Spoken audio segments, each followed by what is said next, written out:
কখনো কখনো দেখবে এমনও হয় আমরা খুব পড়ছি, খুব চেষ্টা করছি, সারাদিন হ্যাপাজার্টলি পড়ছি, তারপরেও দেখবে কোনো কিছু মাথায় থাকছে না, কেমন যেন অগোছালো মনে হচ্ছে, যেগুলো পড়ছি সেগুলো ব্রেন থেকে ওয়াশ আউট হয়ে যাচ্ছে, পড়তে মন লাগছে না।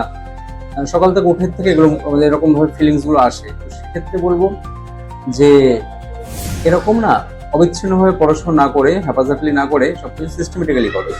ঘুম থেকে ওঠো, উঠে একটা টু ডু লিস্ট বানাও, বা আগের দিন রাতে একটা টু ডু লিস্ট বানিয়ে রাখো যে আমাকে কালকে কি কি করতে হবে, কি কি পড়তে হবে, কোনটা কতক্ষণ পড়তে হবে, কার পরে কোনটাকে পড়তে হবে, কোনটার পিছনে কতক্ষণ সময় দিতে হবে, সেটা করো।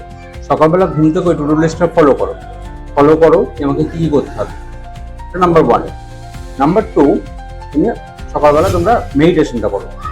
মেডিটেশন করো, মেডিটেশনটা ভালোভাবে করো, 10 মিনিট 15 মিনিট, যার পক্ষে যতটুকু হয়। মেডিটেশন কি করতে হবে সেটা একটুখানি মেডিটেশনের যে বিভিন্ন রকম ভিডিওস আছে, যে বিভিন্ন রকম লিস্ট আছে, বিভিন্ন রকম ইউটিউবে বিভিন্ন সার্চ করে দেখবে যেটা অ্যাপ্রোপ্রিয়েট স্টুডেন্টদের, সেই মেডিটেশনটা করো। মেডিটেশন করলে একটা এনার্জেটিক ফিলিং আসবে ভিতর থেকে, খুব ভালো লাগবে। তারপর টু লিস্টটাকে ফলো করে একটা একটা করে কাজগুলো করতে থাকো, এক একটা করে রুটিন ফলো করতে থাকো, এক একটা করে সাবজেক্ট, এক একটা করে কাজগুলো শেষ করতে থাকো, ওর টিক মেরে মেরে ওগুলো ক্রস করে দাও যে ওগুলো তোমাদের কমপ্লিট হয়ে গেছে। এভাবে করতে থাকো, দেখবে পড়াটা হেক্টিক শিডিউলটা অনেক বেশি সহজ, অনেক ইজি তোমাদের কাছে, আর ওটাকে বোরিং বলে মনে হবে।